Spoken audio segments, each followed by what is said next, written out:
Okay, it is turn 22, and you know, not even that late, and certainly not never. We've got Mother Oak. We've got Mother Oak from Pangea. So chalk it up, turn 22. That's a relatively well-paced Mother Oak for a Pangea. So first global of the game, 10 extra nature gems per turn to the already quite strong team Ice Babies over there.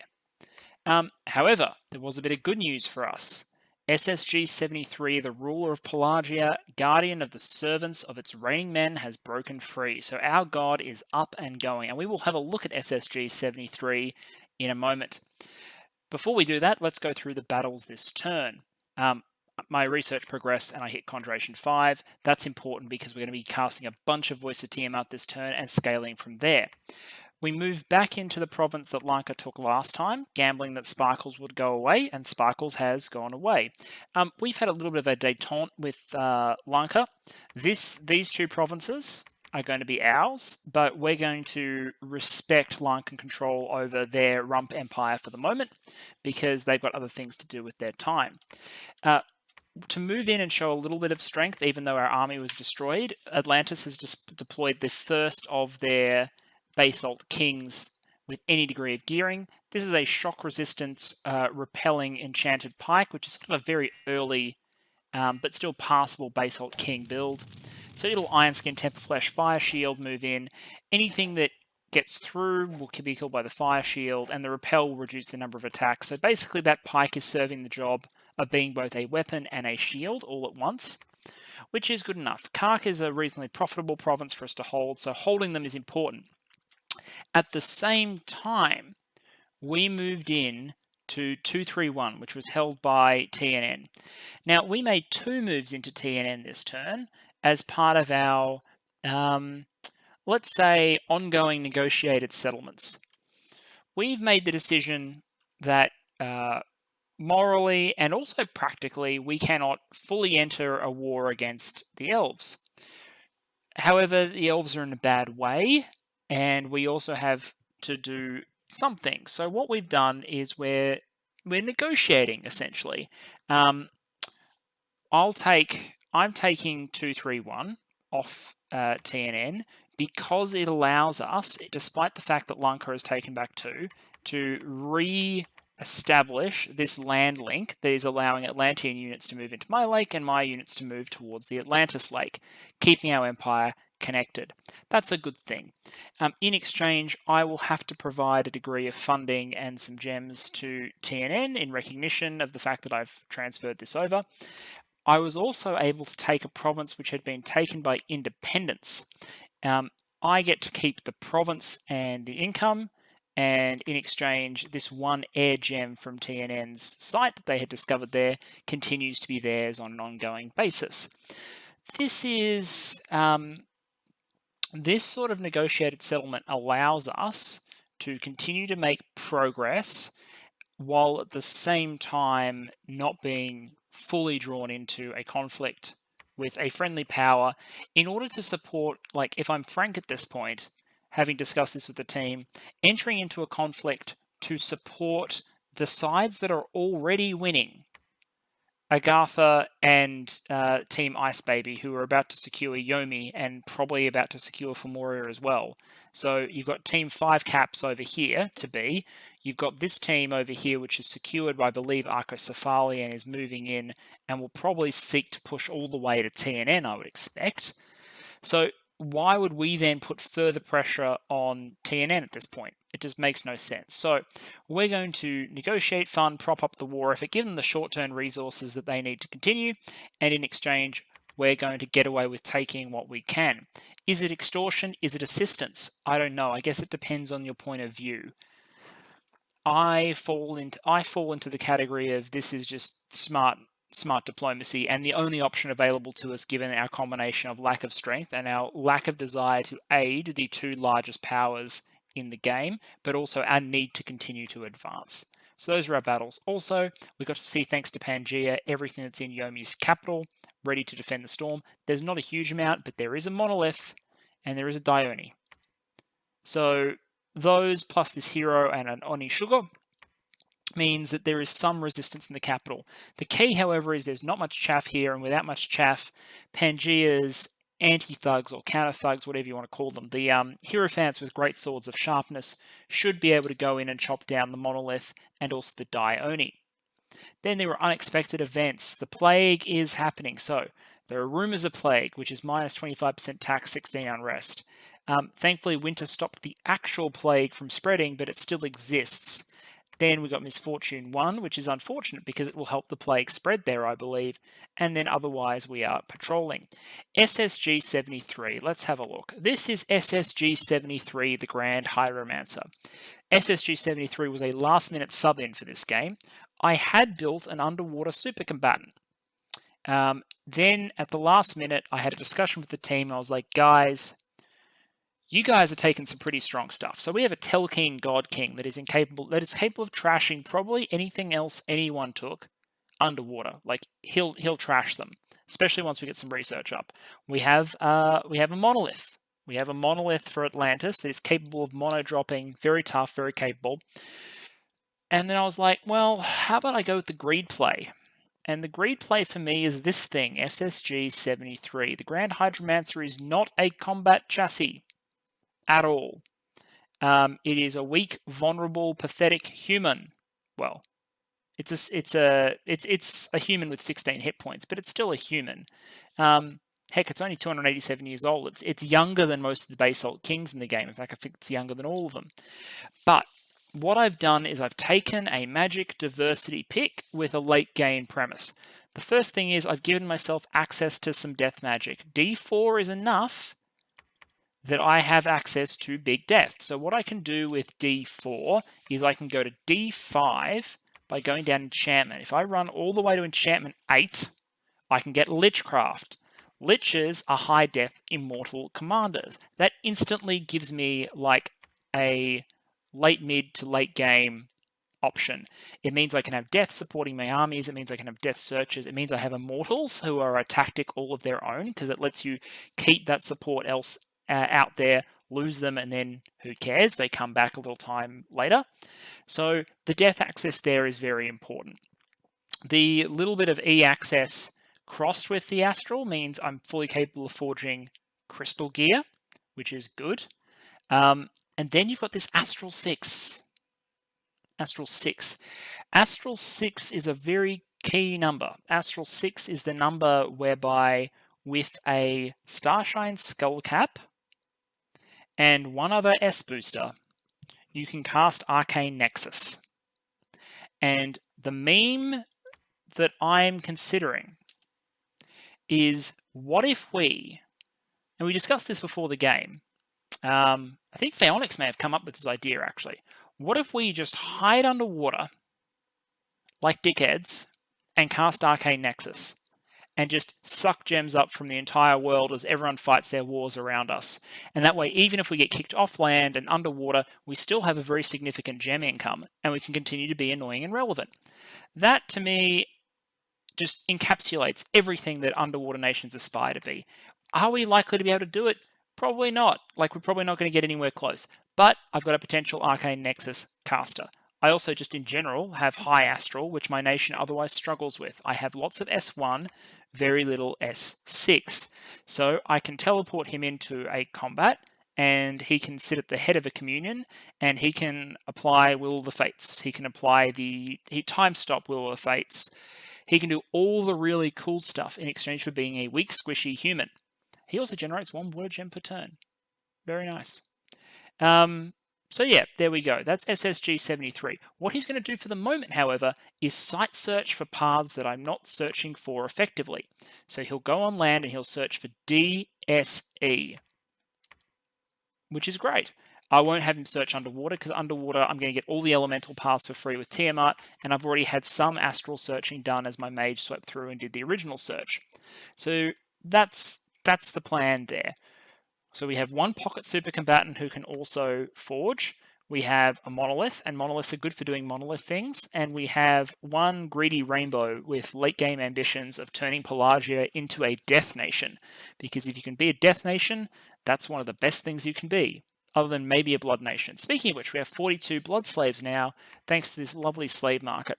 Those are all going to get sent to Therados soon. And what Therados is going to do is Therados is going to empower one of their forge mages, so then they can make items that are up to B2. They'll get some useful cross paths out of that, and they'll hunt for a few extra slaves, and over time maybe we might be able to get one or two like booster items or pieces of equipment. This is not going to be enough of a blood income to ever we're not going to do vampires or shit like that. We're not going to aspire to that because we don't have the numbers. But a couple of items here or there, some bloodstones maybe, some heart items. There's a lot of things you can do with just a little bit of blood, with just a dash of blood. And I don't like blood hunting as a general rule. Because we have this slave market, there's no way to avoid it. We have these, we don't have to take any moral responsibility for hunting. Therados can do all the hunting. I'm going to be innocent. I'm just sending my people into his care, and what he does with them is his own business. So that's all well and good. There's not much else to talk about this turn. I expect this Fort Yomi to be stormed soon. I expect there to be a final for Morio, which Rus will win. Indeed, I believe that fortification it's showing as broken, so oof, sucks to be them. Meanwhile, the elves are just suffering. While they're able to put significant pressure on Saramatia, they're suffering with the pressure that's being placed by Agartha and the ice powers in the center. So we'll wait and see. It's clear that there's a mass of Brutian troops that is probably coming down to reinforce, and they're being joined by Snek the Drakon. So Snek is not an Earth Snek, he is a Drakon. So that is an extra, and that'll be a tough SC given their bless. He's coming down with some troops, and that'll greatly reinforce the push that is currently being led by the Machakans. So anyway, that's turn 22. That's our God, that's the plague, that's our strategic plan, that's our long-term pie-in-the-sky meme dream. I'll see you in turn 23. Okay, T23. Finished enchantment, going to enchantment 4. We cast our first Voice of Tiamat. Now, for the record, so in order to cast Voice of Tiamat, you need... What was it? Was it W3? No, W2. So Pearl Mage Water 2s can cast it. So now that I've got more Pearl Mages deployed to this lab, I can spam it a lot more. So we cast it once, and I'm sure you're aware of what this spell does, but if you're not, it's a level 9 search. For 8 water gems, you get a level 9 search in every elemental path. So you get 4 level 9 searches for 8 water gems. Because water gems are not super valuable, and because this breaks you into a bunch of elemental paths you aren't otherwise going to be searching for, it's a good idea. In particular, it's a good way for you to get fire income as someone like Pelagia, so that later on you can give those fire gems to someone who can actually do something useful with them. As it is, we found 1 gem, so this will break even in 8 turns, 9 turn on will be profit, and it's a bubbling fissure. Notice that I searched their lake first. My one can wait. I'm also manually searching with a siren. I got through a random event, and again, picked up another air gem. So I've got 2 air gems now. I only added 1 that turn for me, and Atlantis would have picked up another one. I'm getting 11 water, and then a spattering of the others. The 4 nature is surprising given my paths, but I'll definitely take it. Water does tend to have a reasonable number of nature sites. So that's all good. Unexpected events, by the way. The plague is back, and it's spread. It's now in white water. I think it was in Grandfather before. Yeah, so the plague started here in Grandfather. It got blocked from moving to Lake Vastness, but it has now migrated to Whitewater. I think what's going to happen next is it's going to migrate to Blue Beauty, because it seems to be making a path this way, but who knows with random events. All good, and finally getting a luck event. It's worth noting at this point, by the way, that I have excellent scales. Fantastic scales. Order 3, Prod 3, Growth 3, Luck 2, Magic 2. We have fantastic scales, and I have them almost nowhere because I continue to be under intense Dominion pressure. Intense Dominion pressure. I've got it a couple of places on land. That's about it. I have 1 candle in a couple of these provinces, which will slowly give me my scales if I can support it, but that's probably under direct assault by the presence of TNN's capital, and if their god ever comes back around here, I'm basically stuffed.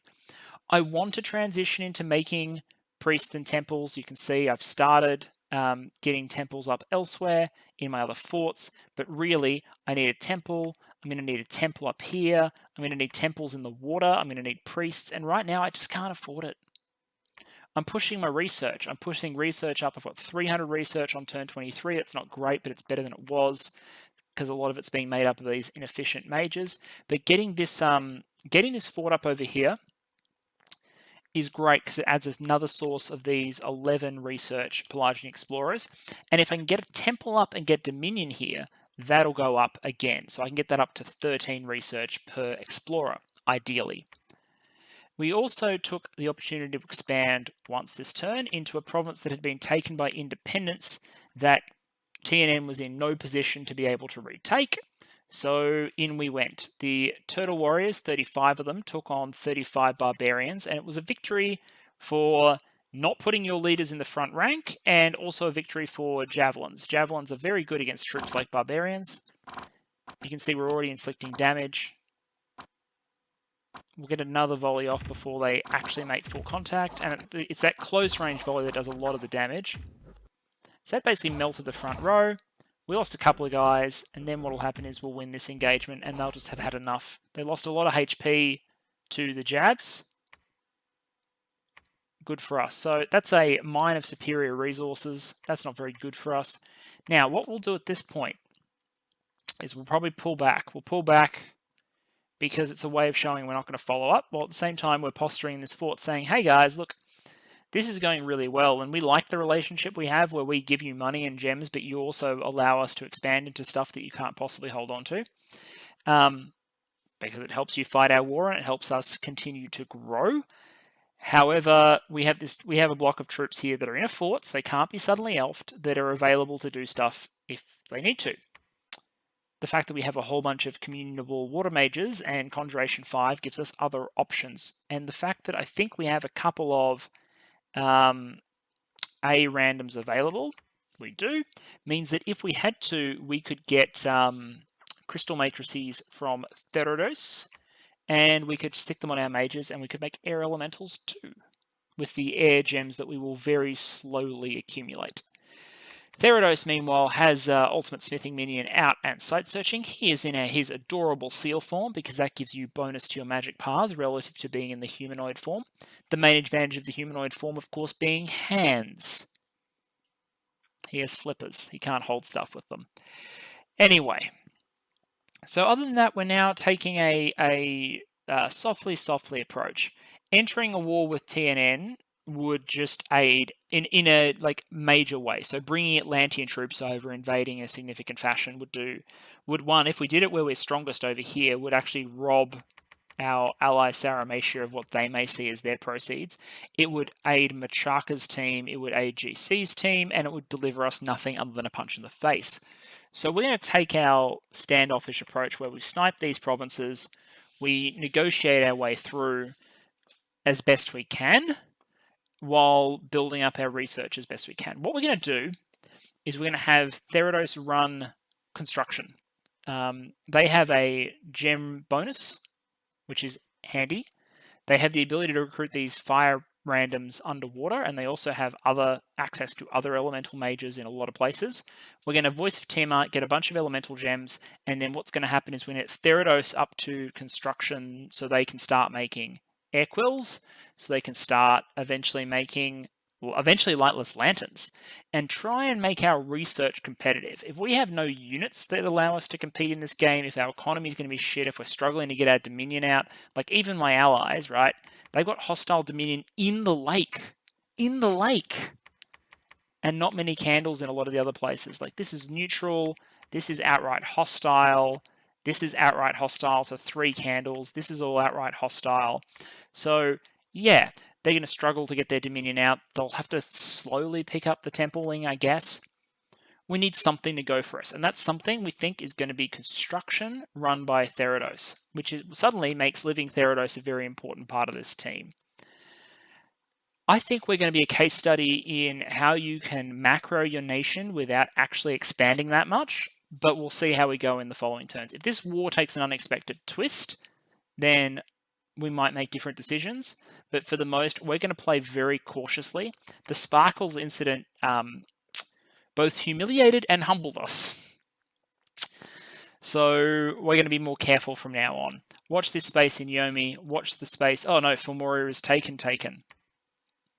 So Theridos would have seen that battle, but I didn't. Unfortunate. I will see if I remember. I'll try and get that battle report before I do the next episode, and report back. Otherwise, I'll see you in turn 24. Okay, turn 24, and before I forget, I did check up on the Battle of Femoria, and it turns out that what happened was basically GC sent in a bunch of true skin shifters and his god under his bless, and just ate everything for basically no losses. There were like 15 Fomorian units, mostly mages, but they didn't have the gems or the research to really be a desperate last stand, and the skin shifters are just freaking scary and hard to kill and hit very hard and berserk and all that sort of stuff. So Femoria belongs to Team Ice Baby, as Yomi soon will. With that said, let's properly get into turn 24. Voice of Tiamat, Fossilized Conch, and Iron Cliff. So we found 1 Earth and Iron Cliff. So that's 2 Earth. We had already found 3 water. So it's 2 gems so far. Nothing in Lake Seaweed. So 2 gems for 2 casts. So 2 gems for 3 casts. That is a less impressive Voice of Tiamat cast, but, entirely acceptable. That will pay itself off. 24, 8, 16, 24. Great, so that'll pay itself off in a year. That's okay. I'll take it. I'll take it under the circumstances. We also found an unfound door, which is 1 Astral Pearl. Pelagia loves Astral Pearls. It can turn water gems into Astral Pearls, but that's a bit of a false economy most of the time because you're sacrificing 16 research for every 3 gems that you transform, and that's not on at a point in the game where a lot of my research will either be coming from these guys or they'll be casting Voice of Tiamat. So, handy dandy that he found that. Pangea probed Yomi again. I'm not sure why again, but there we go. Whitewater. So Whitewater was saved from the plague by winter. So that's good. Maybe the plague's gone. I'm hoping. I was worried it was going to migrate from Whitewater to the next province, which would be Blue Beauty, but no sign of it so far. Other than that, we've spotted a Chakan force that is moving on TNN's core lands. So 2 things are about to happen, which is about to make life very hard for the elves. The first is that there's a Machakan force that's going to make a push in on TNN. That will complicate things for them, but I'll talk to Basil, and if there's any assistance I can provide there, so far as either advice or if desperately needed resources could be provided that are specifically tasked with fending off this attack, then we'll see. I haven't gone that far yet, but we'll see how things progress, and also how our relationship with Team Chris progresses, because we had some rather tense negotiations over this land bridge, but everyone's following their agreements so far. So yeah, we'll track that. The big problem for the elves will be that the Rushians will be freed up from Femoria. Well, 2 things will have happened. Both the Rushians can now release their forces from Femoria to go up and reinforce, and also the Rushians are now getting the full gold and gem income of Femoria, which will get even better once they put their scales on it. So that is problematic in a sense, because it puts us even further behind the economic curveball. They're about to have 5 capitals. There is no prospect of us getting a second capital. We're not even as big as we should be, because yes, I am bigger than my allotment. Atlantis is definitely bigger than their allotment, but Theridos is an 8 province nation, which is not the stuff dreams were made of. Not when it's 27 income, 38 income, 39 income, 17 income, 27 income. So they've got 1 province, 2 provinces that are above 50. And that's with scales. That's with a scales build. And of course, Theridos has a half income cap as a punishment for being pop kill in another life, I guess. I would rather that wasn't the case if you'd taken a universe where the curse, the malediction never applied to the population because they swore allegiance to a god who wasn't cursed in the same way, but it is what it is. Otherwise, this is going to be a quick turn. Mother Oak is still the only global up. We expect Yomi to fall any time now. We're going to start a fortification here in Black Forest. Black Forest is very strategic because it controls the north-south passage. You can't move south without going through either this cave, which is only accessible from this throne, so you have to take the throne, or through Black Forest. So a fort here will help us control movement. It will effectively de facto control that lake. I want it, I need it, and it counts as coastal, so I can recruit good stuff there. So we will find the funds in order to produce a fort there. Because this is a quick turn, I think what I'm going to do... is I'm going to package it with turn 25. I'm recording this one as turn 25 has come in. I haven't looked at it too closely yet. I'll record turn 25, go through my thoughts there, and package that all up as one episode. See you shortly. Okay, the next turn, and there was actually a small miracle. Small miracle this turn. So Pangaea stormed Yomi. Note that miracles don't have to be good or bad things, they just have to be things that are unexpected and seemingly defy the laws of logic. So there's a big blob of white centaurs here, along with, I believe, quite a few centaur hierophants. Yes, there are. So we've got a hunter's knife, which I think is an armor-piercing weapon. There'll be some great swords of sharpness around the place, I'm sure. Yep, some great swords of sharpness. Great sword of sharpness. Great sword of sharpness. Great sword of sharpness. Anyway, a lot of counter thugs, white centaurs, against a relatively minor defending force. The white centaurs are going to come in and they're going to kill the Oni. So they're going to kill the Oni. They'll get there. It's just the little shits with the 16 defense that then go mist form ethereal take a while to kill. They don't, however, take too long to banish. And final rest is insta death if you fail that check, because it's basically it's the soul slay banishment, which is kind of cool. The Dione, which is mist form, is going to cause some problems, but I think he's ultimately going to get bursted down. He's got regen 10, so their bless is up. He's got blood surge, regen, fire shock resistance, MR, attack skill. This would be a strong Dione under ordinary circumstances. I think what's going to happen is one of the thugs is going to get into base contact with him. And if they land hits, that'll be that's all she wrote for the Dione. Meanwhile, white centaurs have surrounded, along with, I think, one centaur hierophant is, chopping into him, doing small amounts of damage. So, Prot 36 and Tempered Flesh won't stop magic damage. 32 armor piercing. So it will consistently chip away. However, then he routs. And the only people who stay are the berserked white centaurs. Meanwhile, Dione over here has had his thugs rout off and is actually in pretty good shape.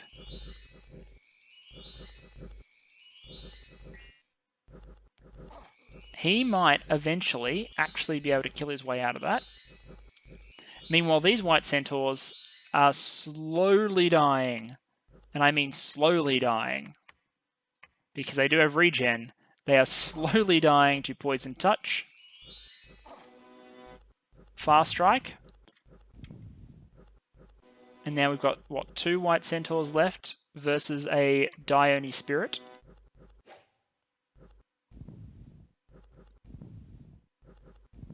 Anyway, I'm not going to run this all the way to turn timer. Now, I'm not sure how exactly it happened, but the Dione did die. The Dione died and everything else routed off, and the Monolith and the Onishugo are basically all that survived. So, 36 dead white centaurs. The Hierophants all rout off. The routing off is fine, they'll just come back. The Maniads are nothing, but 36 light white centaurs might represent a little bit of a breather for the elves, who otherwise, if this had been a successful storming, and to be honest, I think it should have been. There were a lot of counter thugs here.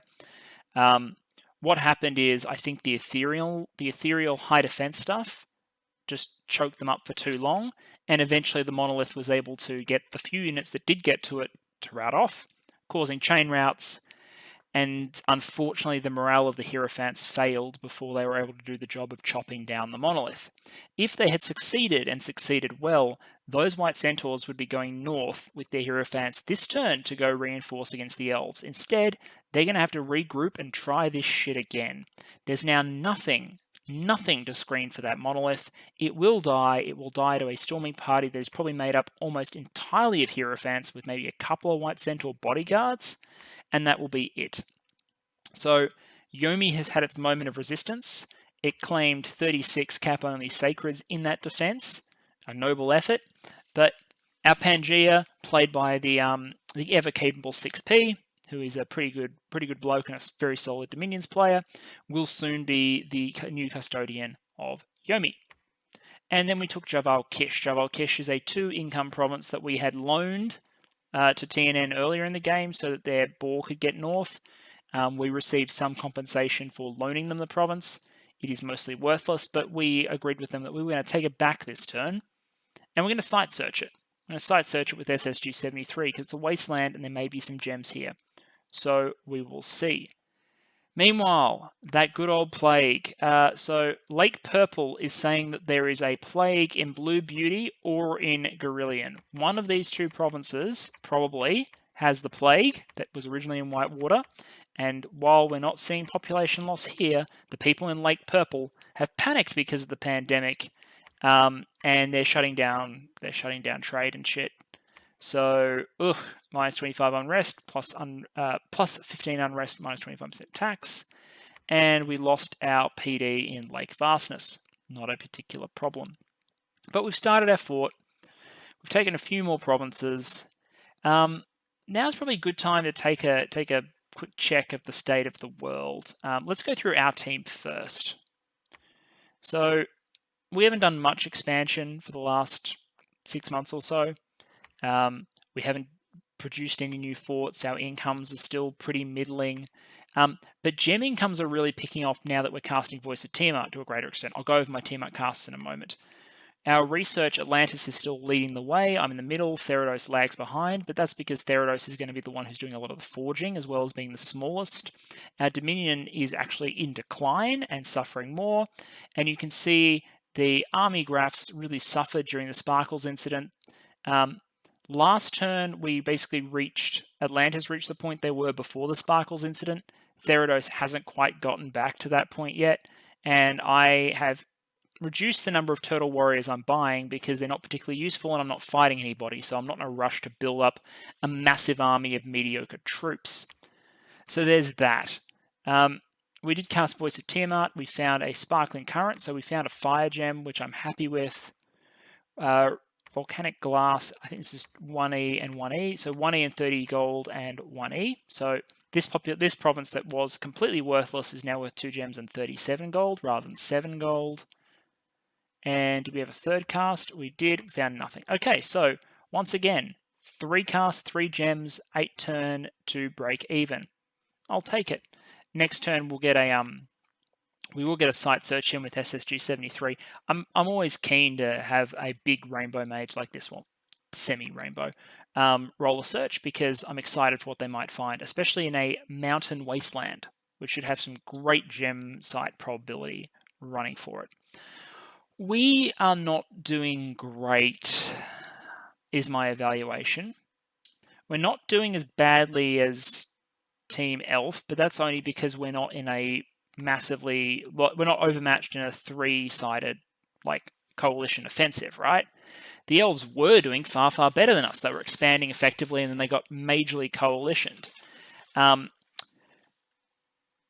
Of the results of the coalition so far, I would squarely say that Vanheim is doing the best out of the Elves. TNN is sort of holding on.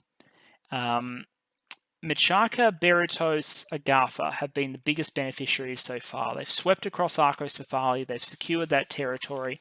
They're going to want to push on to TNN at some point. But for the moment, my understanding is they haven't taken major losses. They're bringing down Snek, the Drakon, and a bunch of reinforcements. So 140 units. 140 units, Beridian Spearmen, Colossi Warriors, and Beridian Heavy Spearmen, as well as some War Elephants and a Drakon. That's gonna make an impact on a war like this. So they've clearly got the economy, they've got the position, they've got all of former Archocephali in their capital, maybe another capital depending on how they go. Although, look, you know what? TNN, I believe. I believe in Basilius Basil. I believe in Team Elf and their ability to provide some resistance at least.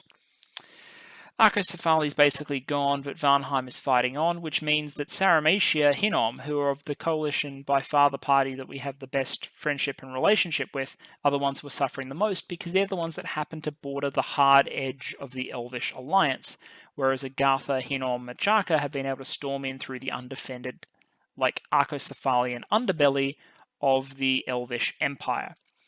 Sitting in the middle is the overstretched but now very rich, very large, very capable Rus Pangea Niflheim squad, which occupy this whole Thunderdome in the center of the main landmass. They have secured Formoria, although it is now under siege by Vanheim. They will soon secure Yomi, and with it they will go up to their 5 capital status. And they'll be in a position to, I imagine, push on the elves. But you can see Niflheim extends from 109, Rus extends all the way up to 140. This is a large central empire and certainly something to be aware of. So if I was to rate the game right now, I would say we are definitely behind Machaka, Beratos, Agartha. We are definitely behind the Icy team.